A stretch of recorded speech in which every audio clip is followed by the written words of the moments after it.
Oséias, 3º capítulo. Diz assim a palavra do Senhor. Disse-me o Senhor, vai outra vez, ama uma mulher, amada de seu amigo e adúltera, como o Senhor ama os filhos de Israel, embora eles olhem para outros deuses e amem bolos de passas.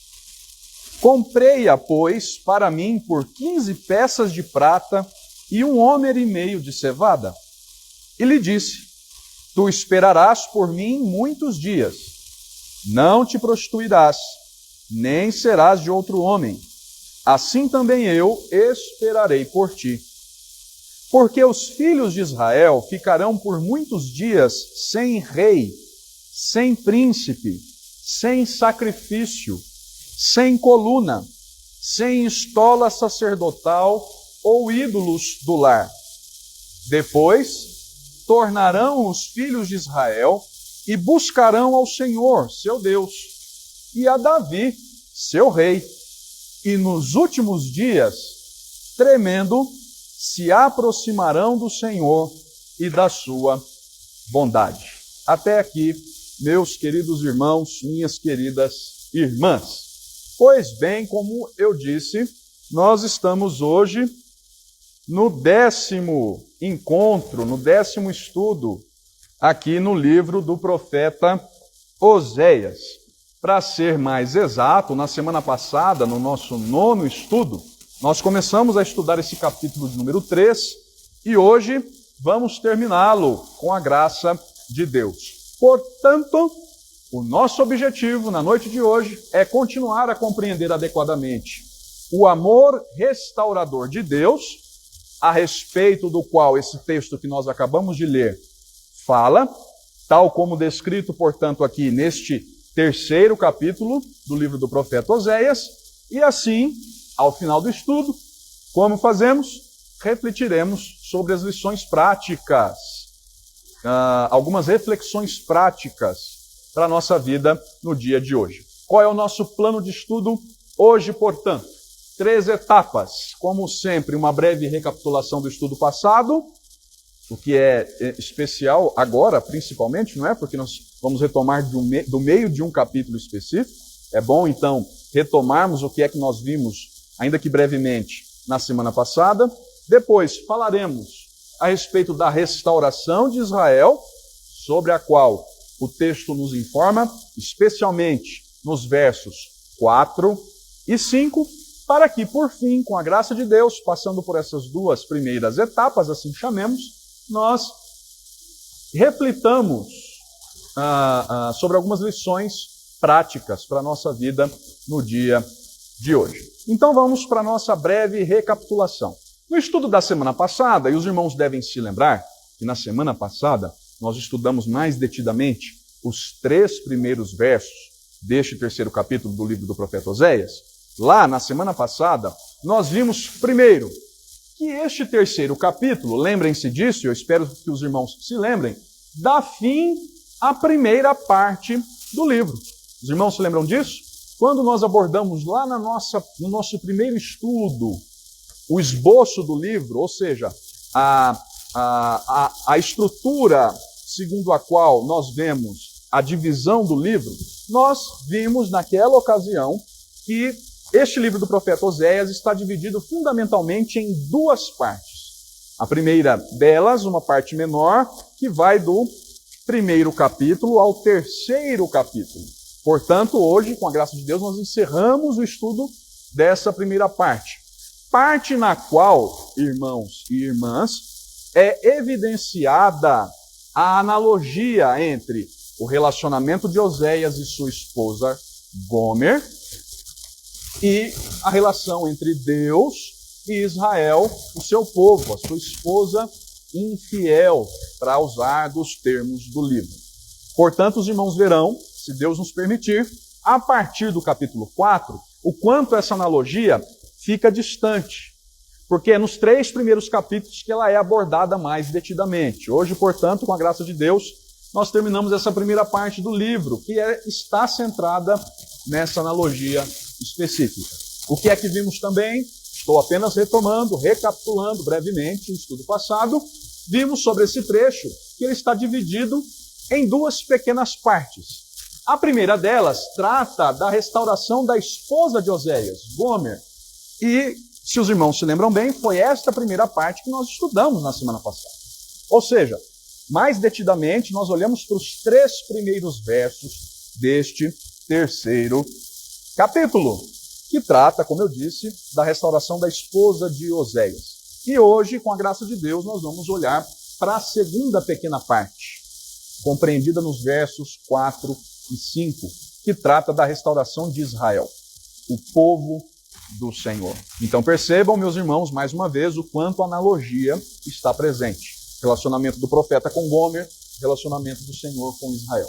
Vimos, por fim, e aqui termina a nossa breve recapitulação, que a ordem divina que veio a Oséias, da parte do Senhor, era de que ele deveria restaurar, entre aspas, vamos chamar assim, o seu casamento com Gomer. Não foi o que nós vimos? Lá no verso 1 do capítulo de número 3, disse-me o Senhor, vai outra vez, amo uma mulher amada de seu amigo e adúltera, como o Senhor ama os filhos de Israel. Ou seja, mais uma vez, no enredo narrado neste livro profético, o Senhor dá uma ordem ao profeta, semelhante à ordem dada no verso de número 2 do primeiro capítulo. Quando pela primeira vez falou o Senhor por intermédio de Oséias, então o Senhor lhe disse, os irmãos se lembram disso? Da ordem dada lá, vai, toma uma mulher de prostituições. Ou seja, o que é que nós vimos na semana passada? Que de uma maneira que o texto, que o livro não especifica, Gomer já havia se distanciado de Oséias, já havia se envolvido com outros amantes, já não estava mais com o seu marido, o profeta, e a ordem que veio da parte do Senhor para o profeta se fundamentava no fato de que ele deveria restaurar o seu relacionamento com a sua esposa infiel. Outra vez, amá-la. Mulher que a essa altura já era amada de seu amigo, de alguém próximo do profeta. E vimos que Oséias deveria ter como modelo o amor de Deus por seu povo. Vejam a continuação do verso 1. Como o Senhor ama os filhos de Israel.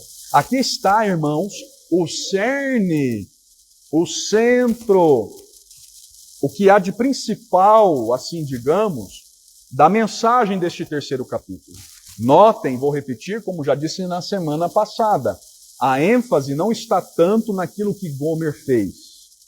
Não está tanto na trajetória de vida da esposa infiel de Oséias, e surpreendam-se, nem mesmo na trajetória de vida do profeta. Está na mensagem que o Senhor quer passar ao seu povo através dessa analogia que parte do relacionamento do profeta com Gomer. Portanto, como nós vimos, Oséias, a fim de restaurar o seu casamento, deveria ter como modelo o amor de Deus por seu povo. Ou seja, algo imerecido. Um amor incondicional. A despeito, apesar dos erros de Gomer. Apesar do que ela havia feito. E ele age, ele faz isso, ele obedece à ordem de Deus. É o que diz o verso de número 2. Vejam, comprei-a, como a narrativa passa para a primeira pessoa. Comprei-a, pois, para mim, por 15 peças de prata e 1 homem e meio de cevada. Vimos que Oséias não apenas cumpriu a ordem do Senhor, como também pagou os altos custos implicados na ordem dada por Deus, relacionados à ordem dada por Deus. E, por fim, agindo em conformidade à ordem dada por Deus, ele então demandou respostas apropriadas de Gomer. É o que nós lemos no verso de número 3. E lhe disse, tu esperarás por mim muitos dias, não te prostituirás, nem serás de outro homem, assim também eu esperarei por ti. Ele age, ama mais uma vez a sua esposa infiel, age em favor dela, indo atrás dela, pagando um alto preço para resgatá-la, e depois disso, este amor demanda uma resposta. depois que ele é oferecido, depois que ele é dado, depois que ele é observado, ele demanda uma resposta. Que resposta era essa? Basicamente, nós vimos, Gomer passaria por muitos dias, por um período de tempo determinado, sem desfrutar dos privilégios de ser esposa do profeta. Pois bem, lembraram-se disso, irmãos? Alguma dúvida em relação ao estudo passado? Espero que não. Esse pano de fundo é fundamental, obviamente, se quisermos entender o que dizem os versos 4 e 5. Porque vejam, se até o verso de número 3, basicamente o texto trata da restauração de Gomer, agora versos 4 e 5 tratarão da restauração de Israel. Percebam, portanto, a analogia entre os dois relacionamentos. Vamos ver então os versos 4 e 5. Porque os filhos de Israel ficarão por muitos dias sem rei, sem príncipe, sem sacrifício, sem coluna, sem estola sacerdotal ou ídolos do lar. Depois tornarão os filhos de Israel e buscarão ao Senhor seu Deus e a Davi seu rei. E nos últimos dias, tremendo, se aproximarão do Senhor e da sua bondade. Vejam, portanto, irmãos, agora que a partir do verso 4, nós vemos como a ordem dada a Oséias, no verso 1, tem um significado especial para Israel. Como ela está relacionada ao relacionamento de Deus com o seu povo. É o que a palavra porque, no início aqui do verso de número 4, deixa claro. A palavra estabelece a relação existente entre a restauração de Gomer, a esposa adúltera de Oséias, e a futura restauração de Israel, a esposa adúltera, infiel do Senhor. E notem que essa analogia, essa comparação, fica ainda mais clara quando nós consideramos a repetição daquilo que lemos no 4º verso como muitos dias. Vejam a semelhança, irmãos. No verso 3, Oséias diz à sua esposa, tu esperarás por mim muitos dias. Agora, usando da analogia, vejam o que o texto diz a partir do verso 4. Porque, aí já tem uma indicação de relação, os filhos de Israel ficarão por muitos dias. É como se o texto nos dissesse, assim como Gomer, a esposa do profeta, ficará por muitos dias sem desfrutar das benesses do seu relacionamento matrimonial com Oséias, Israel também, por muitos dias, e aí nós veremos o que, ficará sem desfrutar das benesses de ser povo de Deus. E nós vamos ver isso daqui a pouquinho, o significado específico dessa minha afirmação. Notem, portanto, que as ações do profeta Oséias em relação a Gomer refletem simbolicamente a maneira como o Senhor tratará o seu povo. Assim como Gomer deveria morar com o profeta Oséias por muitos dias, sem desfrutar dos privilégios de ser sua esposa, e aqui, irmãos, lembrem-se, a linguagem é de intimidade, dos privilégios íntimos de ser esposa do profeta, eles esperariam um pelo outro o tempo de purificação da esposa infiel, assim também Israel deveria passar por uma experiência semelhante. Vários dias sem desfrutar dos privilégios de ser povo de Deus.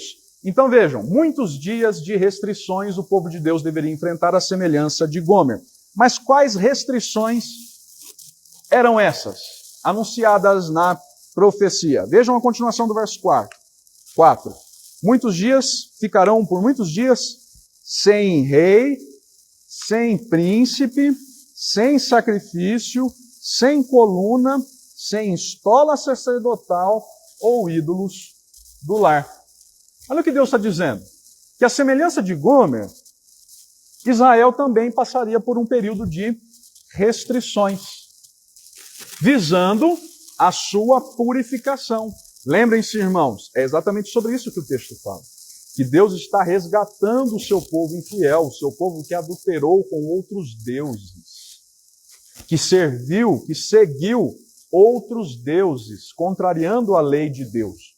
Povo, portanto, que precisava de purificação. de santificação. Povo, portanto, que para experimentar a renovação da aliança com o Senhor, precisava ser purificado. Então, assim como Oséias diz à sua esposa, que a privará de certos benefícios, de certas benesses, a fim de que ela se purifique, Deus está dizendo o mesmo a Israel. A fim de purificar o meu povo, eu irei privá-lo de alguns privilégios, ou mais do que isso, de algumas questões específicas. Que questões ou quais questões eram essas? Diz o texto que Israel não teria por muitos dias um rei, não teria mais príncipes, não teria mais sacrifício, coluna, estola sacerdotal, nem mesmo os ídolos do lar. O que isso significa, irmãos? O que a profecia está falando, ou sobre o que a profecia está falando? Que a purificação do povo de Deus, tal como arquitetada pelo Senhor, passaria por um período de ausência de qualquer coesão política. Vejam o que diz o texto: sem rei, sem príncipes. Não haveria nenhum tipo de coesão, de união política. Em termos políticos, Israel, o povo do Senhor, estaria ou seria dominado por outros povos, não teria mais os seus soberanos, os seus representantes políticos autônomos. Deixem-me ilustrar isso para ficar ainda mais claro. Nós temos acompanhado nos últimos dias a guerra entre Rússia e Ucrânia, não é mesmo? E qual é a tentativa russa em relação à Ucrânia, com a invasão lá na Ucrânia? Deslegitimar todo o poder político da Ucrânia. Afastar o seu presidente, afastar as suas autoridades, de modo que a Rússia tome controle ou controle político de toda aquela região. O que a profecia nos fala é que, guardadas as devidas proporções, Israel deixaria de ter também a sua coesão política, a sua independência política. Deixaria de ter rei, deixaria de ter príncipes. Mas vejam que a questão política não será a única afetada. Não será a única afetada por essa purificação anunciada por Deus. Israel também deixaria de ter serviços religiosos. É o que diz o texto quando nós lemos: sem sacrifício, sem coluna, a linguagem aqui é religiosa, sem estola sacerdotal ou ídolos do lar. Deus está dizendo: Israel deixará de ter coesão, independência política, governo independente político, e deixará de ter também, ou de gozar, dos privilégios religiosos. Inclusive, vejam só que coisa interessante, mesmo aqueles serviços religiosos idolátricos. Porque é o que diz o final do texto: ou ídolos do lar. Em suma, irmãos, o texto está falando aqui de um período de subsistência, de intensa restrição da parte de Deus. Deus quer purificar o seu povo corrupto das antigas práticas. E notem, é como se Deus dissesse que tanto a política quanto a esfera religiosa de Israel estavam contaminadas pela idolatria. É por isso que este povo deixará de desfrutar de benesses políticas e religiosas, porque mesmo essas esferas estavam contaminadas pela idolatria, pela corrupção do povo de Deus. Ora, irmãos, é fácil chegar a essa conclusão. Basta ler os livros históricos do Antigo Testamento. Por exemplo, o livro dos Reis. Nós vemos o quanto o poder político de Israel, o Reino do Norte, estava contaminado pela idolatria. Estava espiritualmente comprometido. E mesmo líderes religiosos estavam comprometidos com a idolatria. Falsos profetas. Então Deus está dizendo: eu preciso purificá-los e para isso eu vou tirar de vocês qualquer tipo de coesão política e religiosa. Vocês passarão por um período de restrição, como Oséias havia dito a Gomer. E aí vejam que depois disso, irmãos, porque notem, é um período restrito. Não é algo que vai se estender perpetuamente. O texto diz, por muitos dias. Mas isso já nos dá a indicação de que haverá um fim. De que esse período de restrições vai acabar. E quando acabar, verso 5, depois tornarão os filhos de Israel e buscarão ao Senhor, seu Deus, e a Davi, seu rei. Depois deste período de purificação, o povo retornará e buscará ao Senhor. É o que nós lemos aqui, vejam a expressão, depois disso, ou seja, depois desses muitos dias em que Israel ficará sem coesão política e sem serviços religiosos. À primeira vista, quando nós olhamos para esse termo aqui, tornarão os filhos de Israel, nós tendemos a ler de que maneira? Bom, nós sabemos, o povo passará pelo cativeiro, será levado pela Assíria, lembrem-se, Reino do Norte, Reino de Israel, que foi levado cativo pela Assíria. E aí, quando nós olhamos para o texto e vemos, tornarão os filhos de Israel, somos inicialmente levados a crer que eles voltarão do cativeiro para a terra de Canaã, não é isso? Mas é melhor, irmãos, nós entendemos isso aqui como um retorno a Deus mesmo.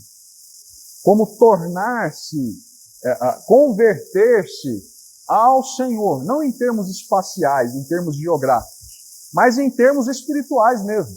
Faz mais sentido com a mensagem do livro todo do profeta Oséias. Ou seja, eles retornarão das suas práticas pecaminosas e buscarão ao Senhor. Não é isso que é a conversão?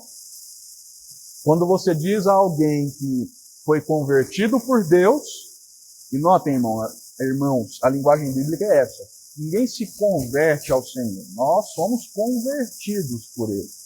É verdade que é Ele quem age em nós para que nós nos voltemos a Ele. E quando nós nos voltamos ao Senhor pela ação graciosa dele no nosso coração, nós voltamos do caminho de pecado para o Senhor. Nós nos convertemos. O que é conversão na linguagem de trânsito? Não tem a plaquinha lá indicando conversão. Quem aqui já fez? Aqui deve ser o mesmo nome, né? Em todo o Brasil, acredito.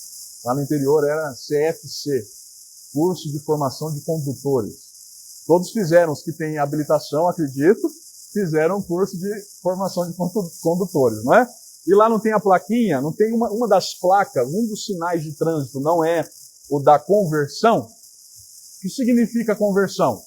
Mudar a rota. Deixar de seguir por um determinado caminho para voltar-se totalmente a outro. Isso é conversão. Em outras palavras, o que Deus está anunciando aqui por meio do profeta Oséias é que quando ele agir em purificação, em santificação do seu povo se converterá a ele. Se tornará dos seus maus caminhos, da sua idolatria para ele.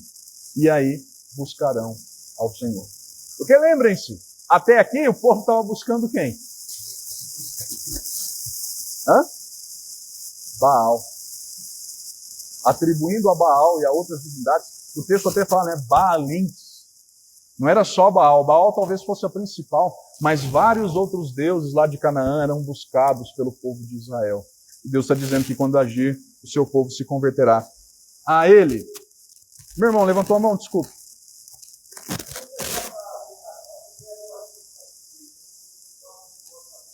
Tá bem. Ok, meu irmão, combinado. Mas vejam só que coisa interessante o que o texto diz. Diz que quando este povo ser purificado, ou depois de ser purificado, eles não apenas se tornarão os filhos de Israel e buscarão ao Senhor, mas diz o texto que também buscarão a Davi, seu rei. Não é o que nós lemos aí no verso 5? Buscarão ao Senhor seu Deus e a Davi, seu rei. Pergunta de escola dominical. O rei Davi reinou antes de Oséias, no período de Oséias ou depois de Oséias? Porque a resposta determina o sentido, não é? De certa maneira. Antes de Oséias. Lembrem-se, Davi reinou sobre o Israel unido. Não havia divisão entre Reino do Norte e Reino do Sul. Na época de Oséias já existia. Tanto que a sua mensagem é fundamentalmente dirigida ao Reino do Norte, o Reino de Israel, embora não só. Então, como assim? Se Davi reinou antes de Oséias, como é que a profecia de Oséias fala que o povo, ao se converter, buscará a Davi, seu rei? Se Davi já havia morrido há muito tempo. Se depois de Davi, Salomão já havia reinado por vários anos, seus descendentes deram origem à divisão do reino, como assim buscarão a Davi? De quem o texto fala exatamente? E há mais ainda, irmãos, perguntas aqui. Porque vejam, é interessante a gente se lembrar também que Davi era de qual tribo? Das 12 de Israel? De Judá. Logo, ele descendia da tribo que formou majoritariamente o Reino do Sul. Mas Oséias está falando para o povo do Reino do Norte. Então, como assim? A tribo majoritária do Reino do Sul, que é a tribo de Judá, da qual descende Davi, reinará sobre o Reino de Israel, Reino do Norte. Porque o texto diz, buscarão a Davi, seu rei. Mas as dinastias do Reino de Israel não eram da dinastia de Davi. Como poderá o povo de Israel, o Reino do Norte, chamar Davi de seu rei? Em outras palavras, a profecia aponta para um momento no futuro em que o povo será mais uma vez reunido. Em que mesmo o povo do norte, que se rebelou tão fortemente ao longo de tanto tempo contra o povo do Reino do Sul, lembrem-se, irmão, a fim de evitar que os moradores do Reino de Israel, do norte, fossem para Jerusalém adorar, reis do norte construíram um templo, um lugar de adoração no Reino do Norte. Tanto que, centenas de anos depois, está a mulher samaritana lá no tanque de Jacó perguntando para Jesus, mas espera aí, mestre, os nossos pais, Samaria, Reino do Norte, dizem que é aqui que nós devemos adorar, em Samaria. Mas vocês, judeus, dizem que é em Jerusalém, Reino do Sul. Olha a rixa política e, claro, de implicações religiosas. E aí Jesus diz, mas chegou o tempo, chegou a hora, que nem aqui, nem em Jerusalém, mas em todos os lugares, em espírito e em verdade, povo unido. Então vejam, irmãos, que mais uma vez está se falando aqui da abolição das antigas brigas políticas, das antigas divisões políticas com implicações religiosas. Está se falando aqui de uma perfeita harmonia que voltaria a reinar sob a direção, a liderança de um monarca, chamado aqui no texto de Davi. E nós sabemos, irmãos, qual é a referência. A referência é messiânica, totalmente messiânica. Porque não foi a Davi que Deus prometeu que o seu reinado se perpetuaria? Então, o texto, a profecia está falando de um descendente de Davi. De alguém que viria da descendência de Davi. E essa é a linguagem do Antigo Testamento. O Antigo Testamento fala desse descendente de Davi. O povo esperava por esse descendente de Davi, o Messias. Esse que perpetuaria o reino davídico. Não é à toa que muitos atrelavam a vinda do Messias a um período de florescimento político. Lembrem-se, nos dias de Jesus mesmo, o povo de Israel estava sob a dominação do Império Romano. E aí aguardavam o Messias. Quando o Messias vier, ele vai nos libertar desse Império Romano. Vai nos libertar dessa opressão política que cobra impostos, que tira o nosso couro em impostos, em tributos. Por quê? Porque olhavam para o Antigo Testamento e viam, entre outras coisas, profecias como essa. A de que viria um rei, à semelhança de Davi, Só que não entenderam que esse rei não vinha para vitoriar-se politicamente sobre o Império Romano.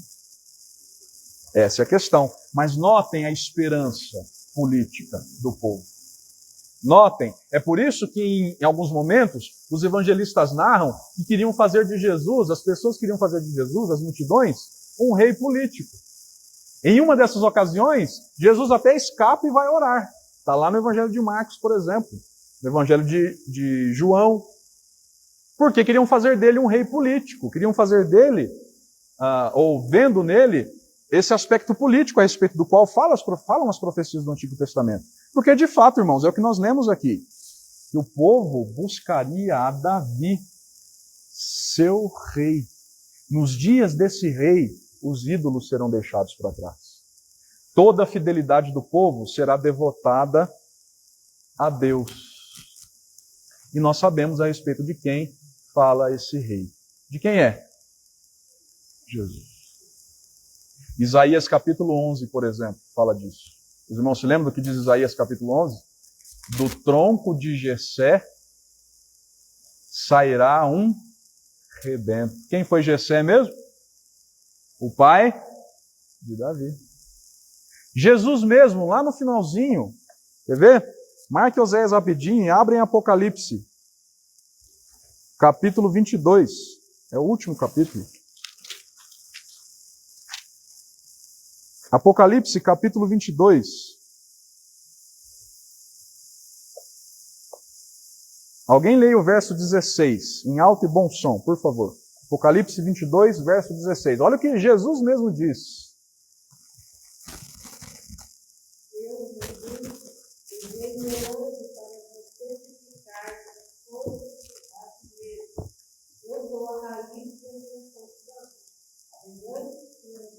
Obrigado, minha irmã. Eu sou a raiz e a geração de Davi. Então notem que a profecia de Oséias está apontando para o Messias, que nós sabemos, já veio, seu nome é Jesus de Nazaré, que venceu a morte ao terceiro dia, não é? Morreu pelos pecados do seu povo e venceu a morte ao terceiro dia. É para isso que a profecia aponta aqui. Assim, por fim, diz o finalzinho do verso 5, nos últimos dias, o povo tremendo, os filhos de Israel, tremendo, se aproximarão do Senhor e da sua bondade. É interessante essa expressão, nos últimos dias. Se os irmãos lerem os livros proféticos, de Isaías a Malaquias, os irmãos verão muitas ocorrências dessa expressão. Últimos dias. A linguagem profética sempre aponta para esse momento específico, últimos dias. Há várias aplicações, há várias dimensões apontadas nessa profecia, mas o Novo Testamento interpreta os últimos dias como o momento da primeira vinda de Jesus, esse intervalo de tempo que vai da primeira vinda de Jesus até o seu retorno. Nós estamos vivendo nos últimos dias. Exemplo, Pedro diz, quando o Espírito Santo desce no dia de Pentecostes, as pessoas que olham para aquilo, para os crentes falando em outras línguas, dizem, estão bêbados. Ainda é de manhã e esse povo já está bêbado. Aí Pedro diz, não estão bêbados. O que acontece aqui é o cumprimento da profecia de Joel, que diz, nos últimos dias, os jovens... Me ajude aí, meu irmão. Sobre toda a carne, não é?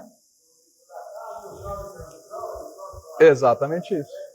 Olhem só como Pedro interpreta os últimos dias proféticos no momento da descida de Pentecostes. O autor aos Hebreus, lá no capítulo 1, nós estudamos isso na escola dominical, não é? No último domingo. O autor aos Hebreus diz que, havendo falado o Senhor de muitos modos, né, de muitas maneiras, aos pais pelos profetas, nestes últimos dias nos fala pelo Filho.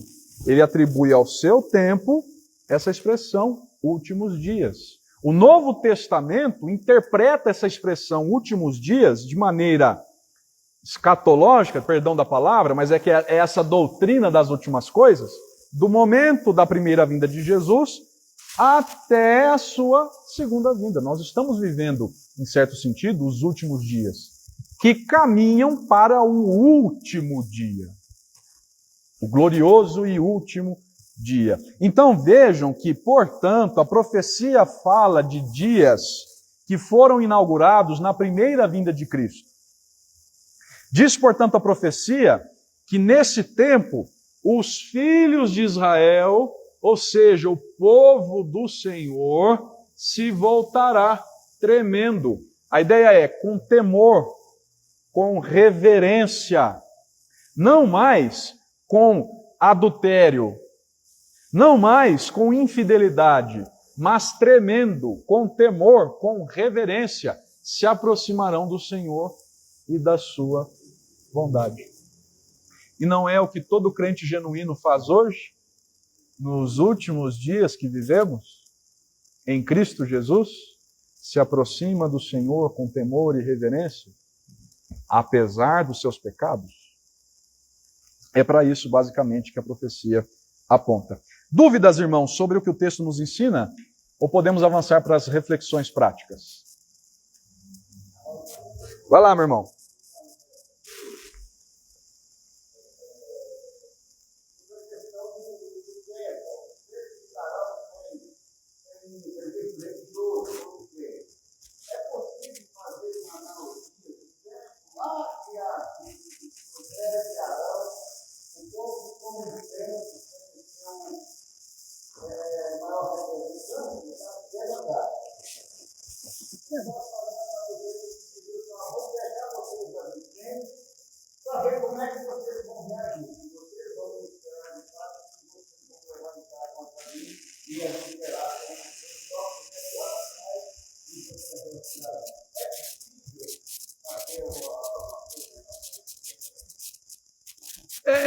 Acho que sim, meu irmão. Há semelhanças, mas a gente deve entender aqui como uma profecia que aponta para algo futuro e que tem como esse tempo de privação o cativeiro.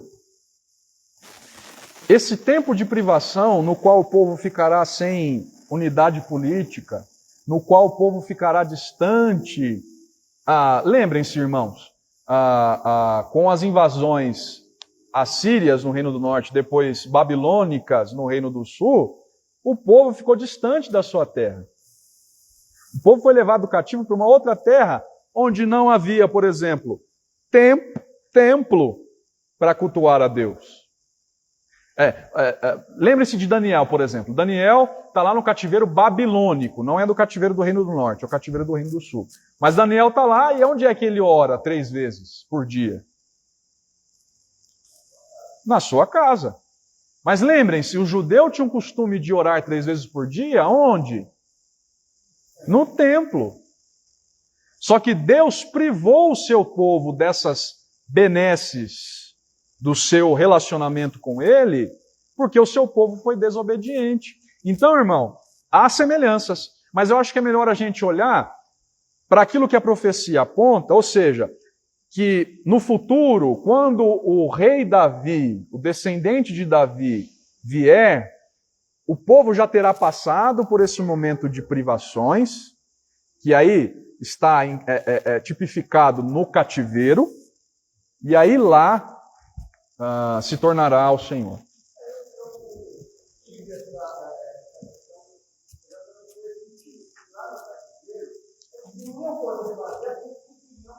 Exatamente.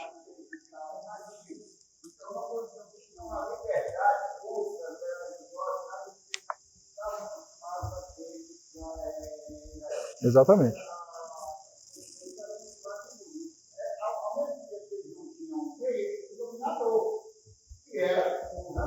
De outro povo.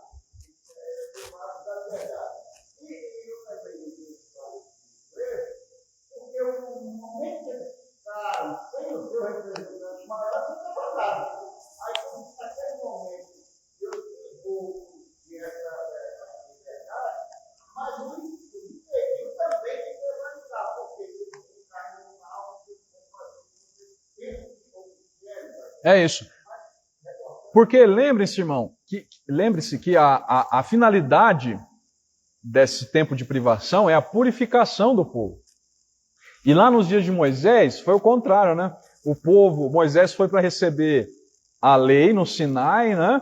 E quando ele vem de volta, o povo já está lá adorando um bezerro de ouro. E por que um bezerro de ouro?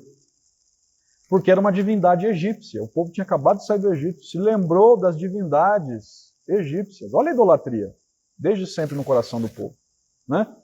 E aí construíram um bezerro de ouro para adorar, como se fosse o Deus que o libertou. Mas aqui o objetivo, meu irmão, é o da purificação.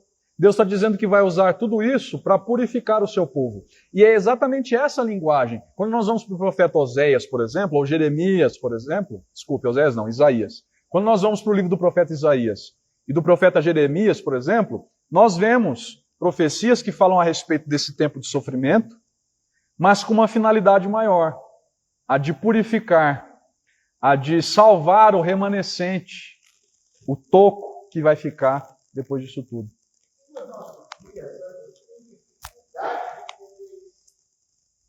E muitas vezes a gente passa por um cativeiro de purificação, achar um culpado, achar uma solução imediata, quando na realidade eles estão colocando em cativeiro. É isso, irmão. Para a gente entender isso. É isso. Deus está me provando, quando ele fala, né? Não passar pela malha e o negócio de chegar lá na frente é ser aprovado. Mas muitas vezes as pessoas não querem passar pela aprovação, às vezes é com medo de não ser aprovado, de não chegar lá na frente. Porque não é fácil, né, irmão, passar pela aprovação. E mais do que provação, Evêncio, aqui é mais do que provação, é disciplina mesmo. É disciplina mesmo, é mais do que provação. Porque aqui o povo foi porque se afastou do Senhor. É isso. É difícil entender. É difícil entender. Qual é a nossa tendência quando nós somos disciplinados por Deus? É se rebelar. É, Senhor, mas eu não mereço isso. O que eu fiz, Senhor, para merecer isso? Eu não entendo, Senhor, eu não me sujeito. É isso. Vamos então terminar com algumas reflexões práticas. Primeira delas, irmãos, só separei duas para nós hoje, com base no que nós acabamos de estudar. Primeira, o poder do amor gracioso de Deus em muito supera os horrores do pecado. É isso que esse texto traz para nós, por exemplo, no dia de hoje. É verdade, o pecado é devastador. As suas consequências são terríveis. Verdade. Produzem muitas coisas ruins, é verdade. Vejam o que está produzindo para esse povo aqui. Disciplina. Esse povo vai ser levado para o cativeiro. Mas vejam, notem também que o amor gracioso de Deus é muito mais forte do que os horrores do pecado. Porque o amor gracioso de Deus restaurará o seu povo para uma condição muito melhor do que aquela experimentada antes. Notem, irmãos, que o amor gracioso de Deus restaura tudo o que é destruído pelo pecado. Eu até coloquei uma referência aqui do apóstolo Paulo aos Romanos, né? Romanos 5:20. Alguém sabe de cor? Qual é esse texto? Porque onde abundou o pecado, superabundou a graça. O pecado tem sim, irmãos, consequências terríveis, mas a graça de Deus é muito mais forte. Onde o pecado abunda, superabunda a graça. Se for, obviamente, da vontade do Senhor. Se o Senhor intervir na situação do pecador. Sabe o que isso nos ensina hoje? Que talvez, irmãos, hoje nós tenhamos lutas ferrenhas contra pecados específicos que nos afligem todos os dias. Talvez hoje nós tenhamos lutas difíceis e às vezes, para ser sincero, muitas das vezes nós nos vemos derrotados por aqueles pecados que insistem em bater a nossa porta. Pecados aos quais muitas vezes nós temos o maior prazer de abrir a porta e receber. Ou será que sou apenas eu que passo por isso? Se você passa por isso, você é um ser humano inclinado ao pecado como todo ser humano é. Mas onde abunda o pecado, irmão, superabunda a graça de Deus. O amor de Deus supera em muito os horrores do pecado. Por mais motivos que você tenha para se entristecer com os pecados, lembre-se disso. Em Deus, você tem uma força maior do que a força do pecado. É o que ele demonstra aqui. É o poder do seu amor que restaurará esse povo que se afastou dele. Deus nos amou assim, a despeito dos nossos erros, e espera que amemos uns aos outros da mesma maneira. Sabe o que isso também significa e nos ensina hoje? Que nós podemos ser, como várias vezes somos, ofendidos demais, machucados demais pelas outras pessoas. E não se surpreendam, às vezes, pelos nossos próprios irmãos. Às vezes, e não me refiro a irmãos de sangue, porque esses, desde pequeno nós já crescemos, às vezes, com intrigas, não é? Estou me referindo a irmãos na fé. É bem possível que nós sejamos entristecidos, chateados, machucados, mesmo por irmãos nossos na fé, que são pecadores, como nós somos. Às vezes, irmãos, somos nós quem chateamos, entristecemos, pisamos na bola em relação aos outros irmãos. Mas onde essas coisas acontecem, nós devemos revelar esse amor que não olha para a contraparte, que ama a despeito, apesar daquilo que sofreu. Ou seja, que perdoa. É difícil fazer isso, não é? Mas é isso que Deus nos ensina na sua palavra. É aquela ideia, é a ideia de perdoar, ainda que eu tenha que me humilhar para isso, ainda que eu esteja profundamente magoado, machucado, entristecido, mas pelo fato de Deus ter me amado assim, quando eu profundamente o magoei, o entristeci, é que eu tenho que amar as outras pessoas, ainda que eu tenha motivos para não fazer isso. É interessante, não é? Os irmãos se lembram daquilo que Jesus disse aos seus discípulos? Se ao levar a sua oferta, vou parafrasear porque eu não me lembro direitinho de como está escrito lá, mas vou dar a ideia aqui para os irmãos. Se ao levar a sua oferta, você se lembrar de que determinado irmão tem algo contra você, vá, resolva a pendência e aí só depois se apresente diante de Deus e deposite a sua oferta. Mas olha só que coisa interessante, às vezes a gente não se atenta àquilo que Jesus disse. Porque Jesus lá não diz assim, se ao levar a sua oferta, você tiver alguma coisa contra o seu irmão, vá resolver e depois deposite. O que ele diz lá é, ao levar a sua oferta, se você souber que o seu irmão tem alguma coisa contra você, vai, resolve primeiro a situação, depois deposite a sua oferta. Porque às vezes, irmãos, nós fazemos algumas coisas às pessoas que para nós não tem nada demais. Mas é possível que a outra pessoa se ofenda com aquilo que nós fizemos. E aí, mesmo que para nós esteja tudo bem, se eu sei que a outra pessoa está ofendida com o que eu fiz, o que eu tenho que fazer, segundo Jesus? Ir lá, resolver a pendência, e depois de resolvida, eu me apresento diante de Deus e deposito a minha oferta.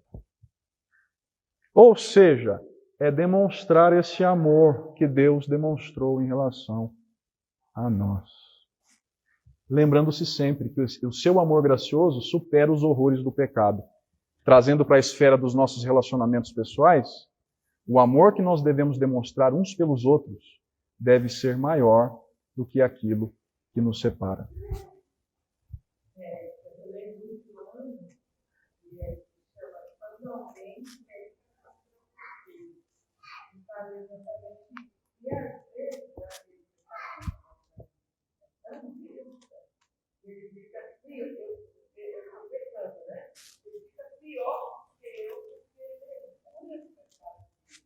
É isso, mano.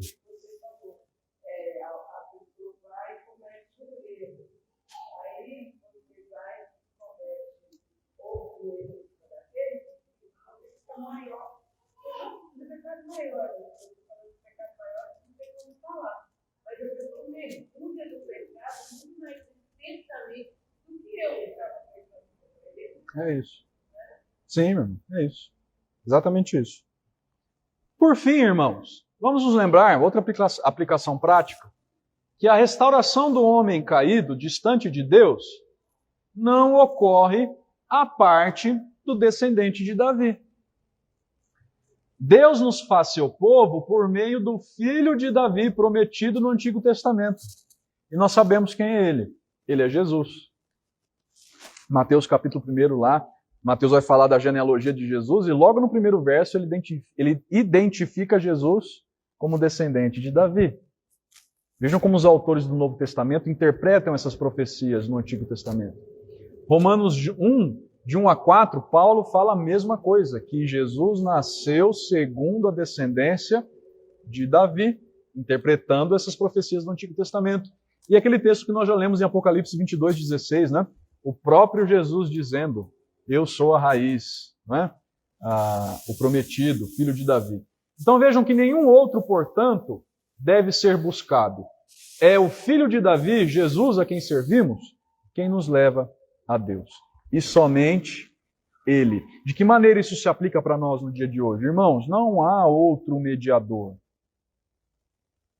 Não há outro a quem devamos buscar quando Deus de fato age em nossa vida, que não seja o seu filho, o filho de Davi, prometido. Hoje as pessoas acham que podem encontrar a Deus em tudo. Já ouviram aquele ditado? Todos os caminhos levam a Roma. Hoje muitas pessoas dizem, todos os caminhos levam a Deus. Não, a verdade de Deus está presente na religião X, Y, Z, A, B, C, D, o alfabeto inteiro se for necessário. Mas está lá. Quando na verdade o que a Bíblia nos ensina está no descendente de Davi, no verdadeiro mediador, Jesus Cristo. A nossa devoção deve ser totalmente dada a Ele, irmãos. A nenhum outro. Nada pode ocupar o seu lugar no nosso coração. Nada. Nem família, nem bens e riquezas, nem mesmo a igreja. Às vezes a igreja vira um ídolo na nossa vida, acredite. Nem mesmo qualquer outra coisa que seja, irmãos. Qualquer outro pecado pode ocupar o coração do crente. Somente Cristo, o descendente de Davi, é que deve ser buscado por aquele que é amado por Deus. Ok? Dúvidas? Vamos encerrar? Vamos orar então?